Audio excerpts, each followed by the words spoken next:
get started. Hello everyone, welcome to South Orange Public Library. I'm Laura Sims, and I am so excited to be inaugurating our fall season with Anastasia Tsioulcas, who joined us last year at about this time. And so she's back. I'm so happy to have her. She's a South Orange resident, as many of you know, and she's also, of secondary importance, an NPR correspondent of the Culture Desk. Come on in. And we're just so glad to have her here. She reports on the arts at the intersection of culture, politics, economics, and identity. She's covered gender issues and Me Too in the music industry, including the trial and conviction of former R&B superstar R. Kelly, the allegations against megastar Placido Domingo, and gender inequity at the Grammys. But she is not here today to talk about that. She's here today to talk about food. I think actually we talked about food last time. I think we did. But it's kind of a through line. It's a theme. When you come to the library, you talk about food. And this time she brought food, so that is very exciting. Anastasia has been moving toward working on a longer work about her family's cultural and cuisine history. So we're very lucky to be getting a taste of that, literal and metaphorical. And so she has brought her family's version of spanakopita, which crossed many seas to arrive here. I mean, not this particular spanakopita, but the recipe crossed many seas to arrive here, and she's going to talk about that. But first, you're going to read from your piece from NPR, just to give you all a sense of what we're talking about tonight. That's right. So take it away. Thank you, and thank you for the lovely introduction, Laura.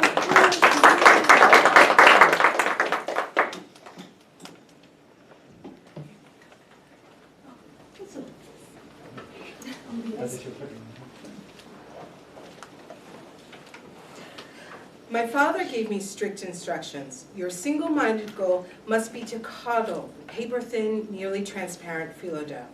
You need an ample supply of melted butter and some clean, damp kitchen towels stashed right next to you to use as blankets for the temperamental phyllo.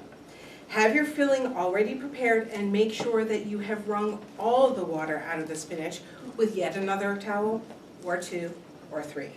There will be more water than you might think vegetably possible. Work as quickly as you can, but have no fear. And that's how my father, Anastasia Tsioulcas, taught me to make spanakopita, the spinach pie that he grew up eating in Alexandria, Egypt, the city in which he was born and raised, and generations before my family were also from. Our family recipe, carried over generations from Greece to Egypt and back again, calls for individually wrapped triangles that show off multitudinous layers of crisp, flaky pastry. No bricks of greenish sludge for us. The filling, by contrast, is very simple. Spinach, some good sharp feta cheese, a touch of freshly grated nutmeg, some lightly sauteed garlic, a little salt, and some healthy grinds of pepper, plus those fragile leaves of dough and that unholy amount of butter. That's it. Technically, I should tell you, this dish should be called spanakopita, which means spinach and cheese pie. But that is a lot of syllables for Americans, as even my father would grudgingly admit. Baba guided me in laying out one large rectangular sheet of phyllo, brushing it with butter, and then swiftly layering another sheet on top. Hurry up, cover the rest of the phyllo with the towel, he'd say, reminding me that the dough would dry out and crack nearly instantaneously if it wasn't covered up again. We would cut the sheet into 3 long strips, brush each ribbon of phyllo with melted butter before depositing a little bit of filling in one lower corner of the dough. Then we would fold the pie up and over itself again and again in tightly wound triangles, like how soldiers ceremonially fold a flag. Whenever Papa mixed up a batch of spanakopita filling, he would always say to me, I'm sorry, I have to do the accent, "Noix, it's not a quiche." But I could hear how he savored the word quiche, even as he derided its eggy, earthbound heft. French was his 3rd language, English was his 4th. He loved French. He called himself my papa, following the French way, not baba as we would in Greek or baba as we would in Arabic. My mother, an American, had met him by chance in Athens. She was a tourist in her 30s. He was barely past his teens, an aspiring painter who was working as a waiter to help his struggling family. They, like many minority communities in Egypt, had been forced out and recently resettled in Greece's capital, a place that was both theirs and not theirs. My father's facility with languages became his destiny. On the day he met my mother, Baba was the only waiter on duty who spoke English, and so he was assigned to her table. He was instantly smitten, and he informed her, "You might think I am merely a waiter, but I am an artist." Somehow, and truly inexplicably, that pickup line worked. She agreed to a quick coffee date before she left the city. Afterward, they corresponded by postcards and letters. And not all that long later, my mother flew again to Athens, this time to marry him. Right after their wedding, they parted ways for months. She returned to the US without him, and during their courtship, by postal mail, a military dictatorship had seized power in Greece, and he couldn't leave the country without permission, again finding himself at the mercy of larger political currents in a country he once thought he could safely claim as his own. He eventually managed to follow her back to icy, brittle Boston, where the cold, gray Atlantic was nothing like the brilliant seashores he had now left twice over. Their original notion was to live in the US just a little while, to wait out the junta that had descended upon Greece only a few months before their wedding, and then move back to Athens. That didn't happen. I was born their only child a few months before the colonel's rule collapsed, and they decided to stay in this country for the time being just to see how things shook out.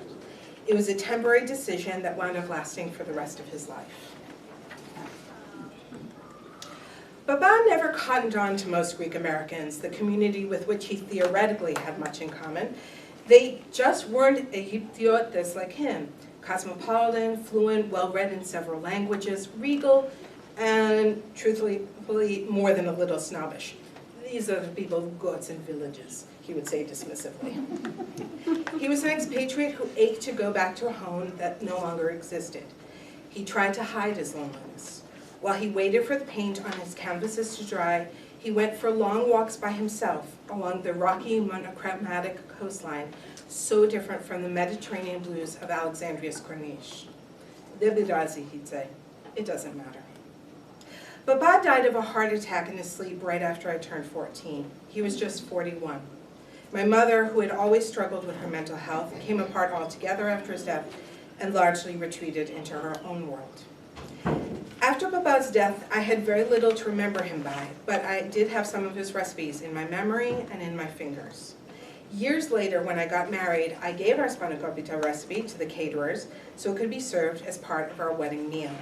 It was one of several reminders of my father that I stitched into that day in an almost secret language of familial love.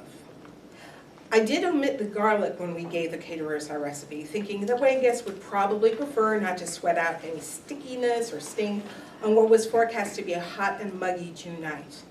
The caterers told me they were a little worried about working with phyllo, an ingredient that they hadn't yet mastered. This was long before phyllo became such an hors d'oeuvre cliche.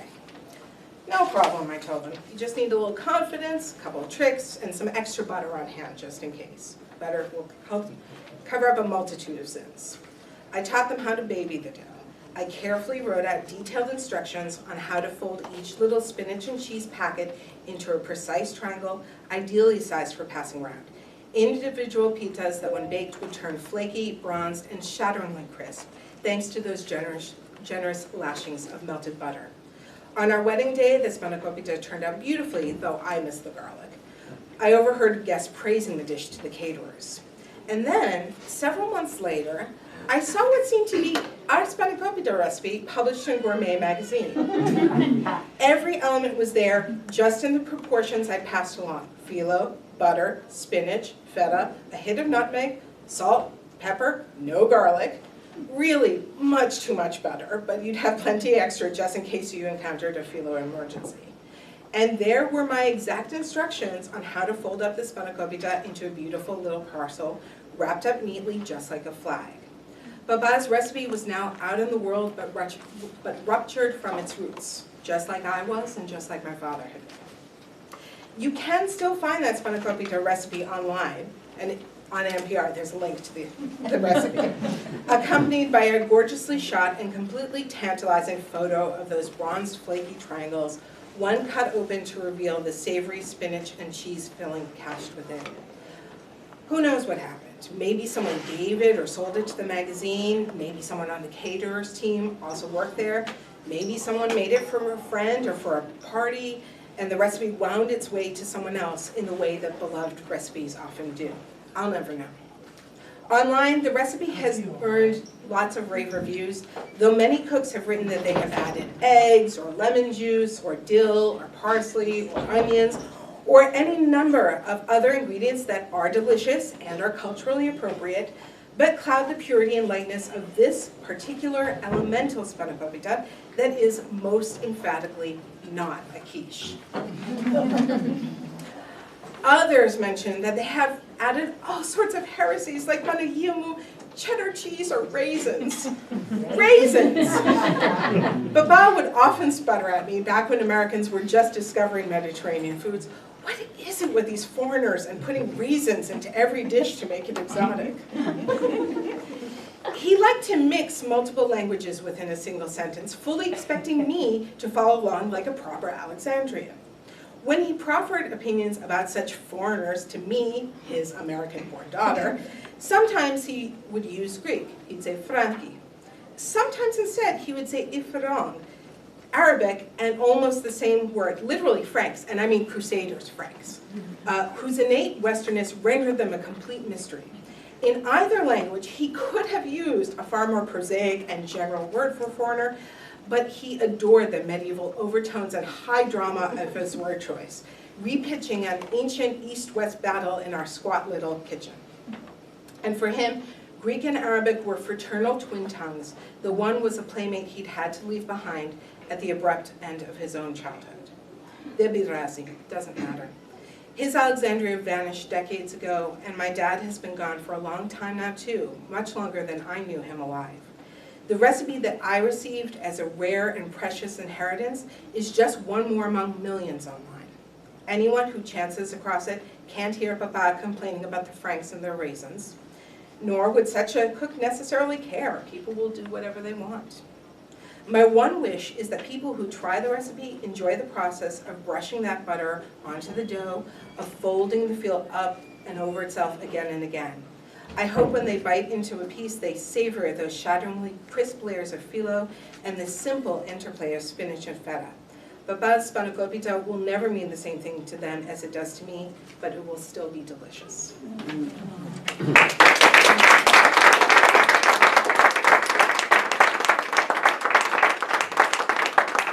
Thank you so much, Oh, my Anastasia. pleasure. That was lovely.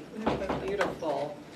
I guess my first question is, what inspired you to write this? I mean, you do a lot of reporting on food and culture, but you don't usually look inward for that. That's true. Yeah, this one I've never written something so personal. One of the things I tried to do is amplify other people's stories, and so this was me being vulnerable in a way that I hadn't before. And the genesis of it was actually me moaning and complaining on Facebook. I don't remember how it came up, but a good friend of mine, who at the time was a correspondent for the Washington Post, said, it's such a good story, you really should publish it. And she sent it to one of her buddies at the Post. It had kind of a long hither and thither life. And I wound up eventually publishing it, not for the Post, but for NPR, for reasons that are too boring to get into. But her sort of encouragement was like, oh, maybe this is a story I could tell publicly. Yeah. And so it was a diversion for me. It was definitely a departure. Yeah. And did it feel different from your other writing that you Yes. do when you're, yeah. Yes, a lot. Yeah. Well, I share with friends my story. My name is very, very, very Greek. And it's much easier most of the time to just say to people, yep, I'm Greek, and let it go. Leave it there. Because it's a very complicated story. Right. And like, yes, my mom's American, yes, my dad was Greek. And my father's family, as it turns out, back several generations, was not just Greek, but also Cypriot and Lebanese and all kinds of stuff. And it's much too complicated to get into. Right. And of course had this long experience in Egypt, and they really felt, they knew, they weren't Egyptians, they weren't indigenous Egyptians, but at the same time they'd lived there for many, many generations. It felt like home. Yeah. And it's how they identified. Okay. So I never really told that part of the story. Right. So telling this, and the writing style, I think the cadences are different. I was trying to do different things. Yeah. Even though when I write features for NPR and report them, whether it's for text or for radio, I do try to bring in some voice.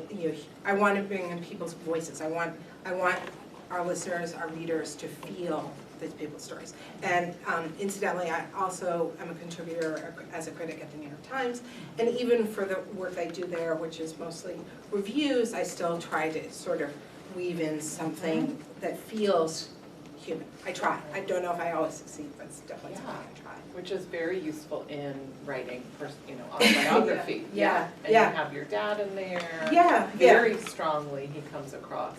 Yeah. Thank you. That's the hope. Yeah. That's the hope. Yeah. He seems like a fascinating character person. He was both fascinating and a character. Yeah. That's totally true. It's interesting that you connected with him through food. Mm-hmm. Traditionally, I think there's probably a lot of writing about women connecting with their mothers through Totally. food. So it's a little unusual. Could you just talk a little bit about your relationship with your dad? Yeah, I mean, again, And food? yeah, sure. It's hard to parcel out sort of different layers of experience going on there. As I mentioned in this essay, my mom struggled with her mental health all of her life.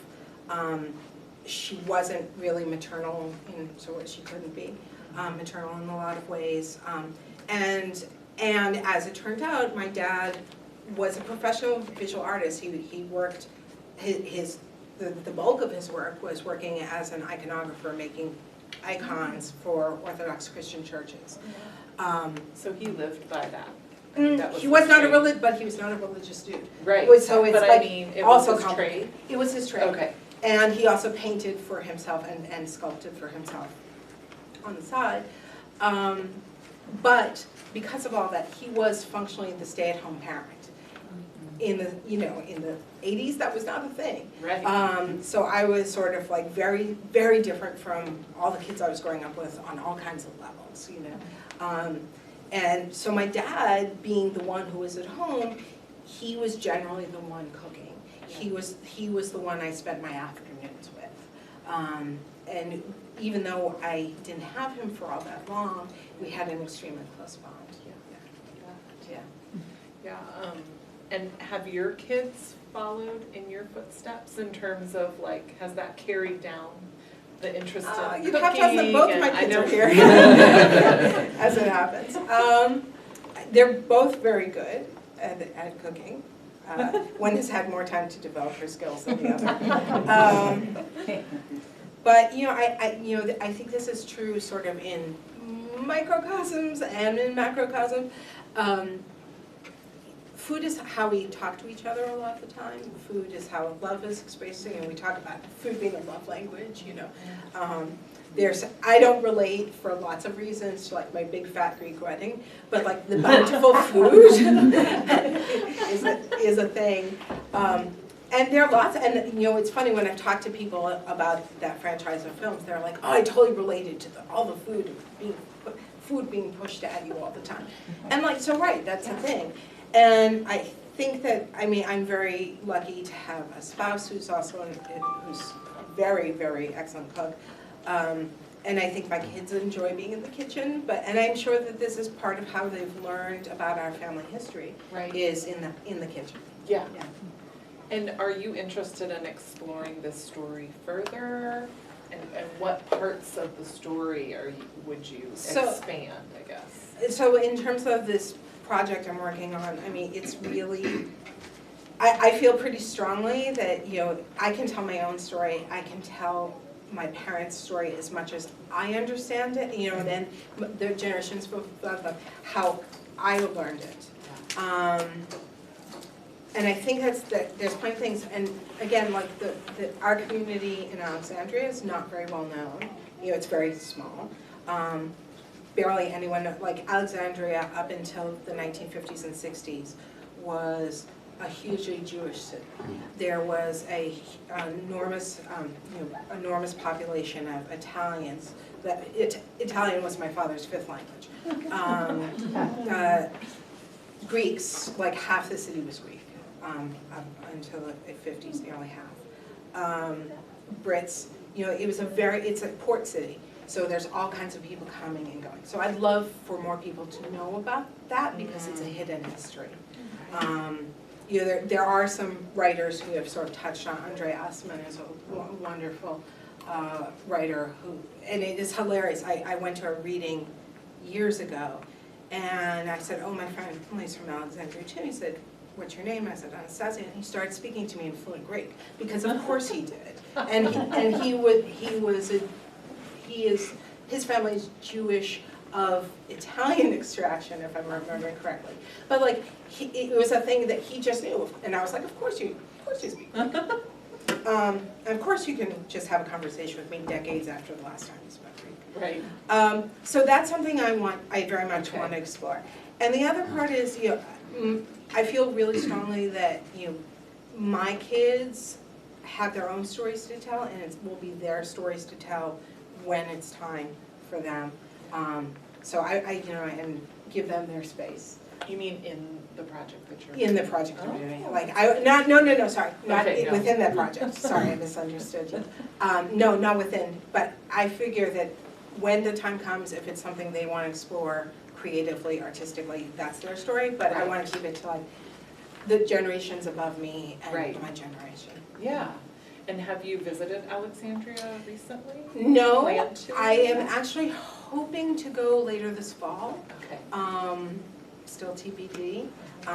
There is and I've written about him for the Times. There's a wonderful Alexandrian poet named Constantine Cavafy, whose archives and his home in Alexandria is currently being restored. And simultaneously, there's a museum to him being opened in Athens. Oh, wow. So I'm hoping to hit both in one trip. And then do research for your... Yeah. That's fun. Should we say that off camera? We'll see. We'll see. That's the dream. Right. Oh, that's great. And is there any other are you reading memoirists who've written about food? Are there any? Yes. Yeah. I mean, for sure. And memoir is such a funny thing, and I feel like even though I've had a career in journalism and career writing, I'm a total newcomer when it comes to this. Yeah. So I am just absorbing as much as I can. Yeah. And there are some classic food memoirs. Like I always think of Ruth Reichel's series. Yeah. And because I adored her. I loved Gourmet.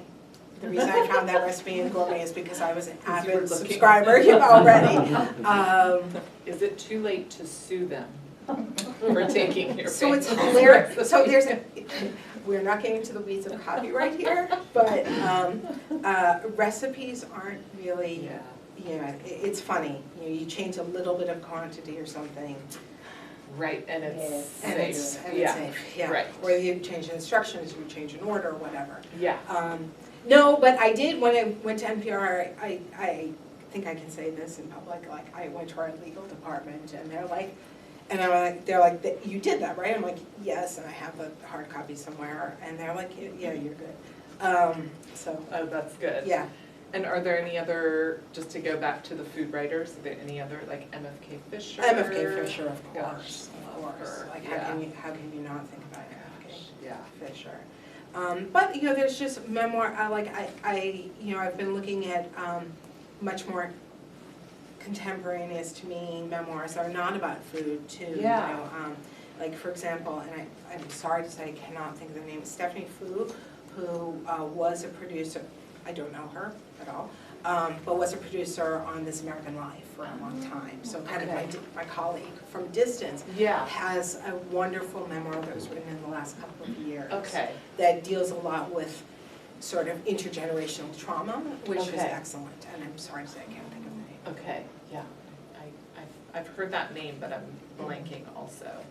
And what so far, anyway, have been some of the challenges of writing this, as opposed to the work that you're used to doing, Yeah. like the challenges and the pleasures? So, we have definitely both. I think last time you and I had the chance to chat here, I talked a lot about structure and cadence.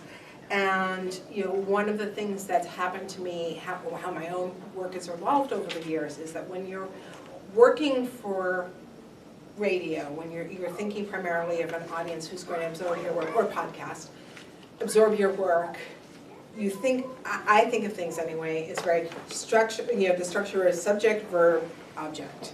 Subject, verb, object, because your mind processes differently. This is, there's lots of study. Yeah. Right. So my writing I used to be an extremely florid writer, and really to my own detriment, really florid. And over the years, I've become much more newsy, so to speak. And Like more straightforward. next forward, like Clean. very Yeah. clean, very short. The rhythms are very short. Yeah. And one of the things I've really appreciated about my great good fortune to write for both NPR and the Times is that the Times, because it's all text, I get to exercise slightly different muscles. And I can explore things in a slightly different way. And I mean cadence-wise and pace-wise. You can come at it at a slightly different angle than if you're thinking about how a radio audience, or a broadcast audience, or podcast audience, a listening audience is going to perceive that.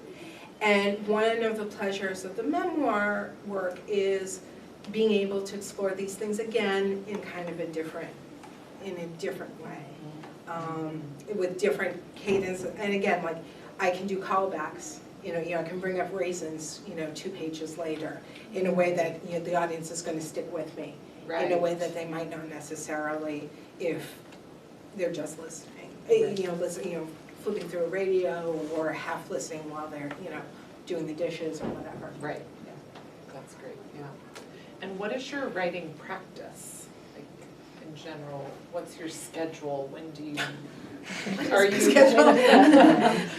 regular about it? I try to be. Because I'm trying to flex different muscles, I find it really useful to write in a different place when I'm working on this, to write in a different setting, to carve out early morning hours or evening hours. I think a lot of folks here can appreciate like trying to balance work with kids and family and social commitments and all the rest. So there's that too, and the rhythms of how my team at NPR works is there are certain days of the week that we work on breaking news, and I'm like, okay, that's it for me. Nothing else is going to get done on Mondays, and my family knows this really well. Like Mondays are just a void of whatever is happening in the universe. And that's just a vagary of my job, right? But I find it very useful to be able to put myself in a very different mindset, different place to work on this. Great. And what else are you working on now? Like in your actual in my actual day job. Let's see. That you can talk about. Yeah, no, it's fine. Some of the work, like the Me Too stuff, some of them I'm like, until it's published, I can't talk about it. Right. Actually, one of the real pleasures of my work is getting to explore different topics and different subjects and all kinds of things on a weekly, monthly, etc. basis. So one of the things I was working on today, for example, is there's going to be at the Metropolitan Opera at the beginning of November, a new production of an opera about Malcolm X that was written by the composer Anthony Davis and the wonderful Thulani Davis, who happens to be his cousin. And so I've been revisiting Malcolm X's life and times and impact because I'm doing a feature on the opera, but it's also kind of a way, I like using music and culture as sort of a way of sort of making my way into other topics. Right. So I'm taking this opportunity to talk to some Malcolm X scholars and sort of explore his impact, you know, how many decades now after his passing, after his murder. So, you know, it's going to be, that's one thing.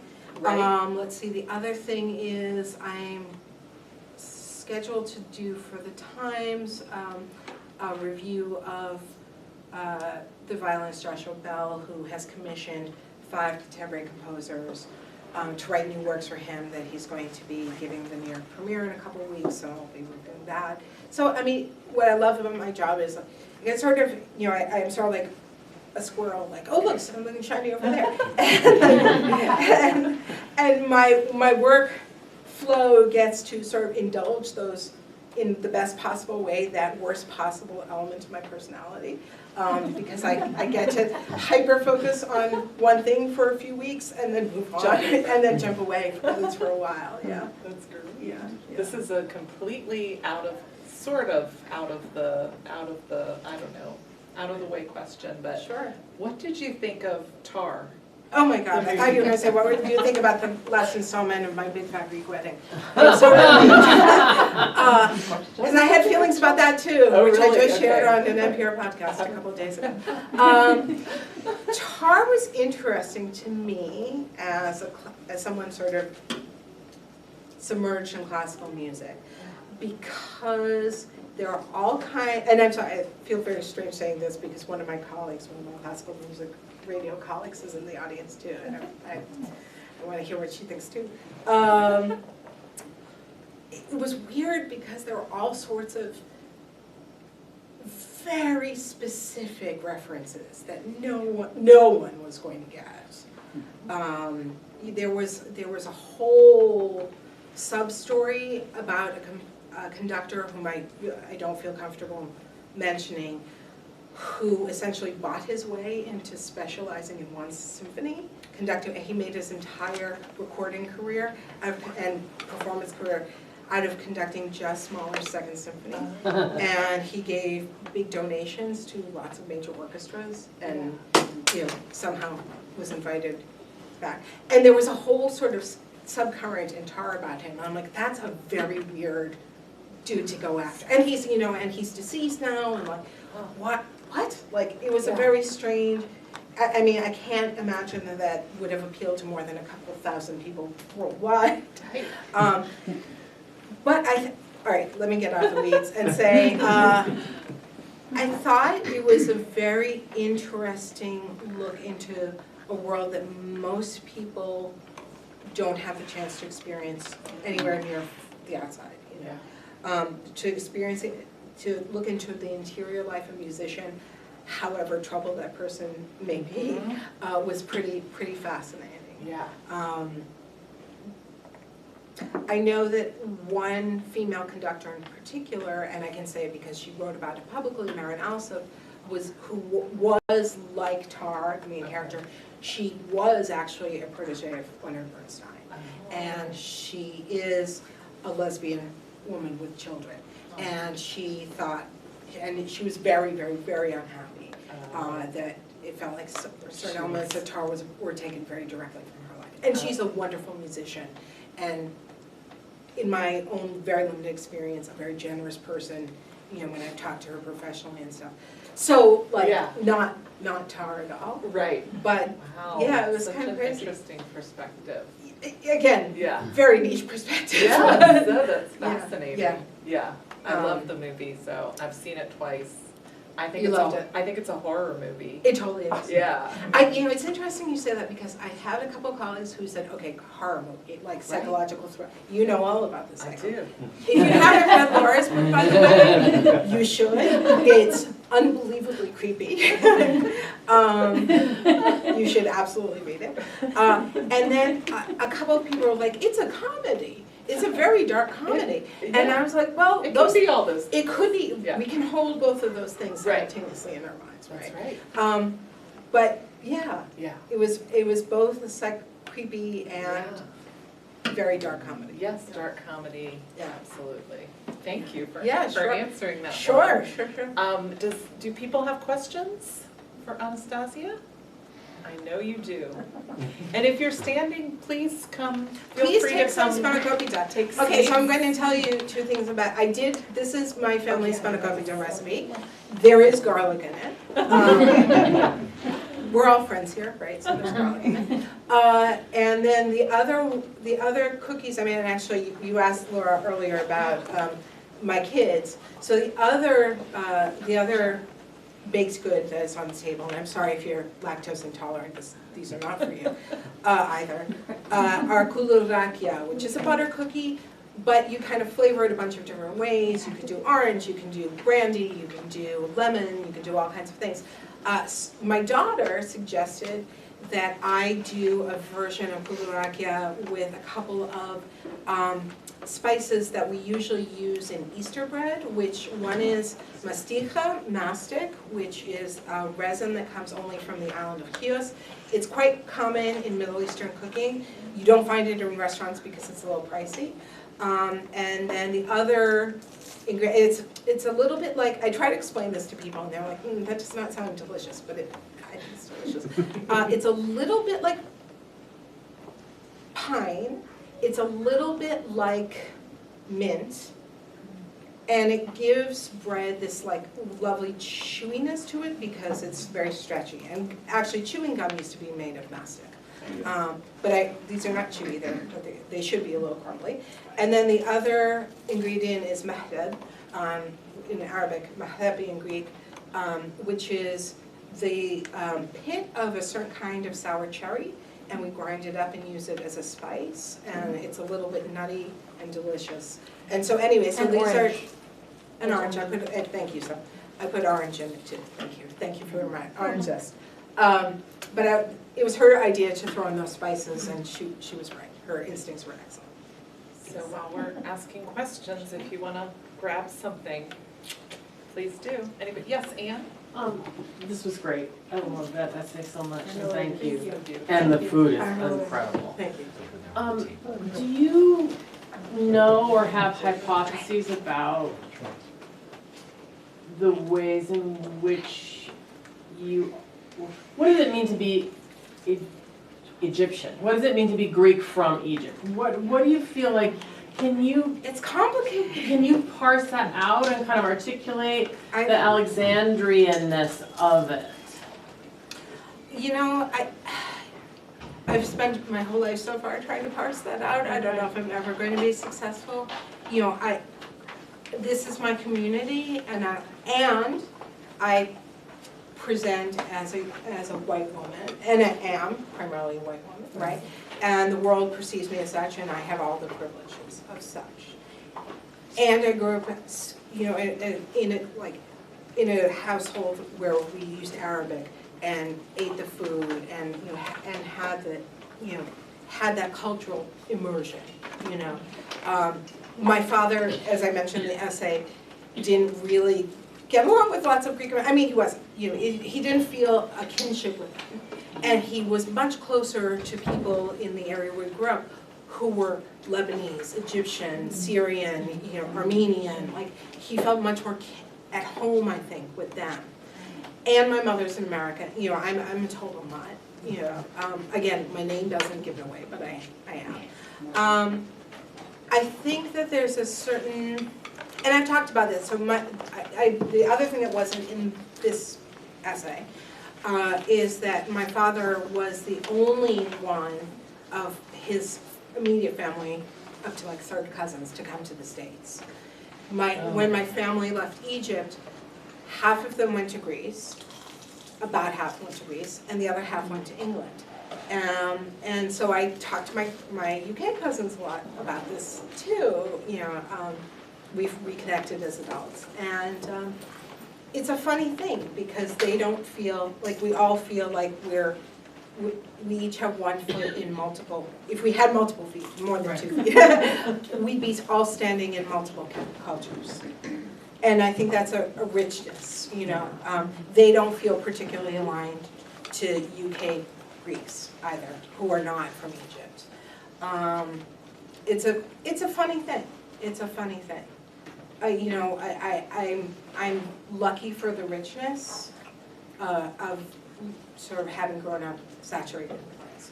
But I do think, and this is something that Andre Asmund's became great biographers, great memoirists rather. His memoir Out of Egypt is excellent. And Man in the White Sharkskin Suit is another one that talks about sort of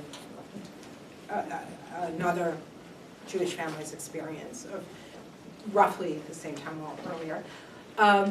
I think that there's something I've heard before, and I couldn't tell you the source, was that people who come from cosmopolitan cities on water, and maybe New York is a good example of that, they tend to identify with the cities that they're from, that tend to be more cosmopolitan, tend to be multilingual, tend to be multi-religious, tend towards diversity in a way that, you know, maybe as New York adjacent people, or New Yorkers, many of us are transplants, right? That we feel more kinship with each other, regardless of our ethnic backgrounds or racial backgrounds, or linguistic backgrounds, than we do with people from much different parts of the U.S. As a Seattleite. I know, yeah. That's right. Other questions? Yes. I actually have two. Sure. So the first one, is there like a direct line between your father and your chosen profession? I mean, not to psychoanalyze, but you know, your report on culture and... You know, it's funny, I cannot draw to save my life. My dad loved books, loved literature. You know, I would sit in his studio in the afternoons, and he'd be chain smoking and painting the Virgin Mary, and we'd be talking about like Shakespeare, you know, whatever. It's very typical American child.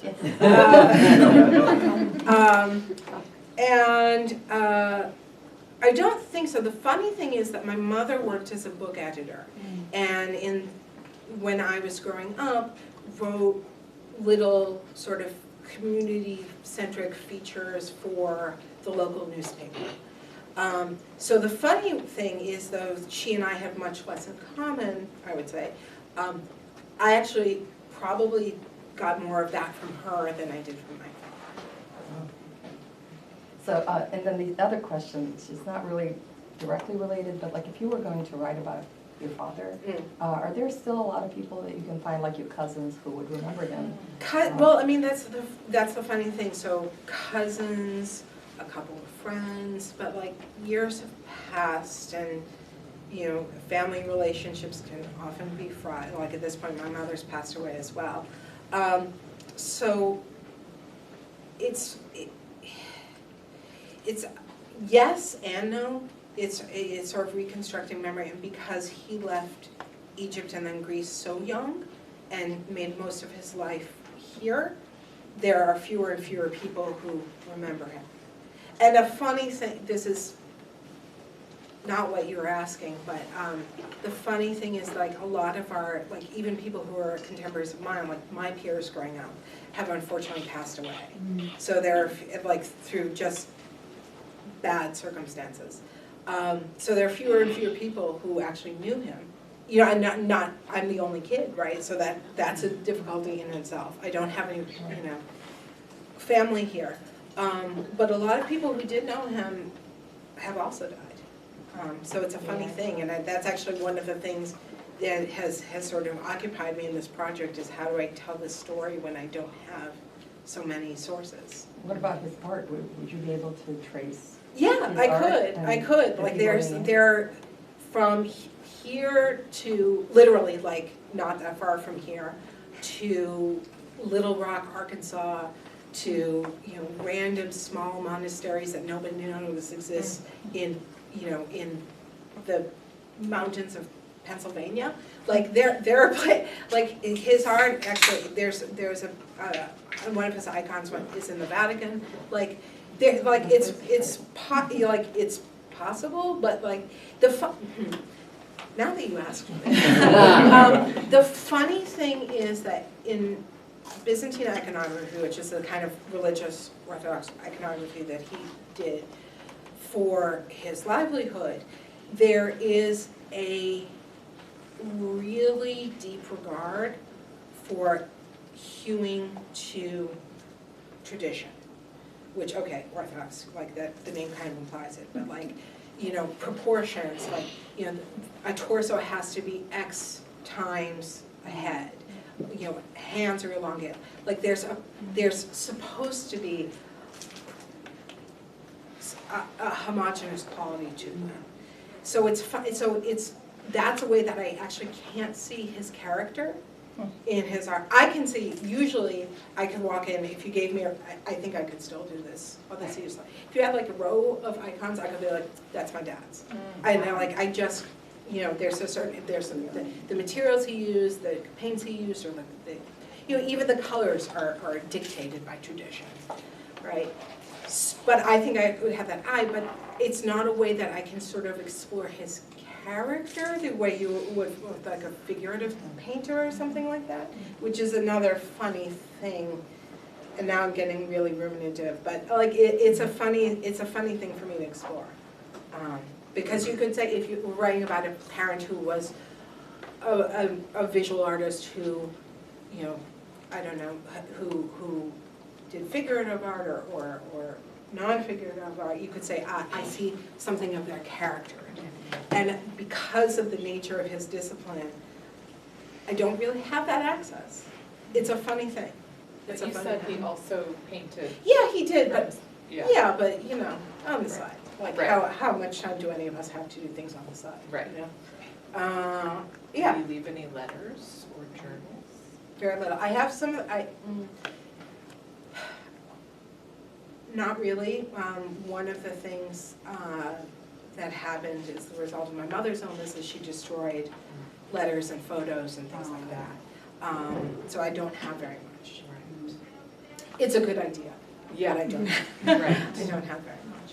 Well, you can kind of use that absence, I think, in your memoir. Yeah, it's right? like it's less a documentary or documenting a clear path history. It's not like, you know, beautifully laid out. Like even like you can't do the detective work in that way, but you can use it as a point for literary departure. Yeah. Absolutely. Yeah. Thank you both for helping me think through that. Yes. Okay. Yes. You mentioned Cyprus? Yes. What is that connection? I have a friend, we've been friends for 60 years. Her parents came from Cyprus. From Cyprus, right? And they had their own issues with American Greeks. I'm sure that's so. Yeah, it's Cyprus. Like because I don't identify as Cypriot in the same way, I'm hesitant to make any generalizations. But Cypriot culture is pretty unique. You know, it's much closer to Turkey, and you know, Turkey invaded Cyprus in 1974. Long history there. Part of the island is now northern Cyprus. Is yes part of Turkey.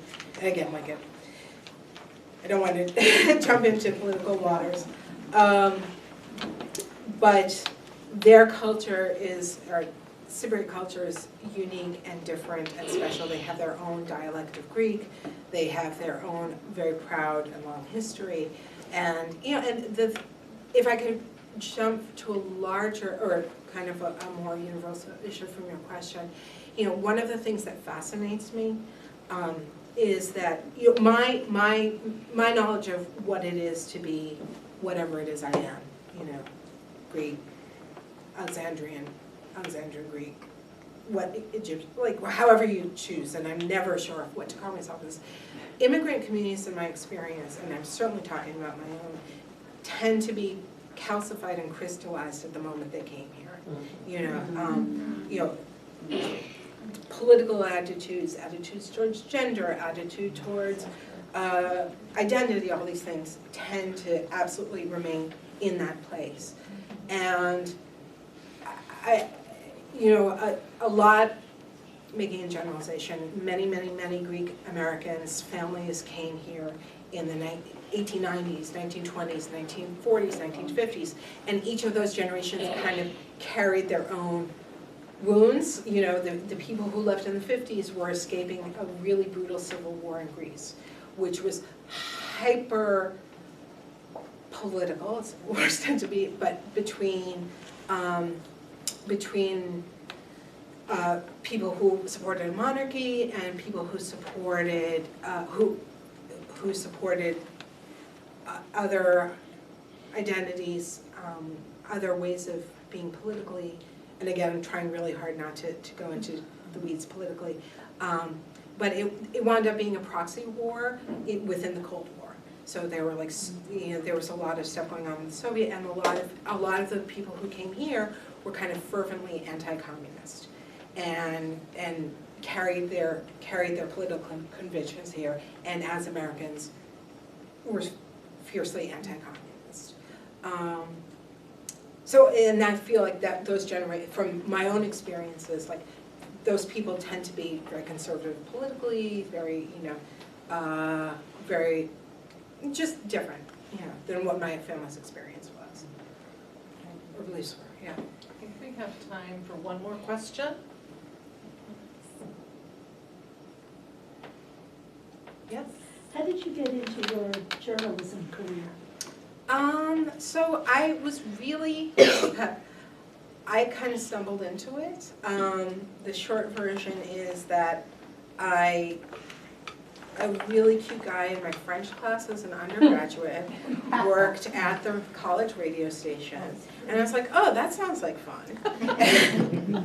And I went over and volunteered and never left. And eventually met my husband at that self-same radio station. While I was working there, I started writing little record reviews. I'm like, I get a free CD out of that? That's awesome!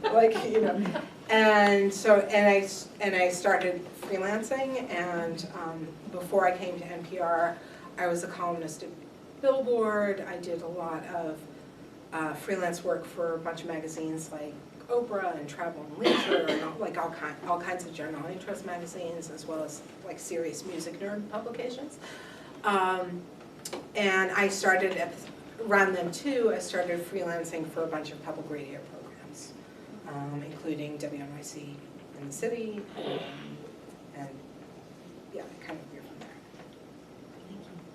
Thank you so much, Anastasia. My pleasure.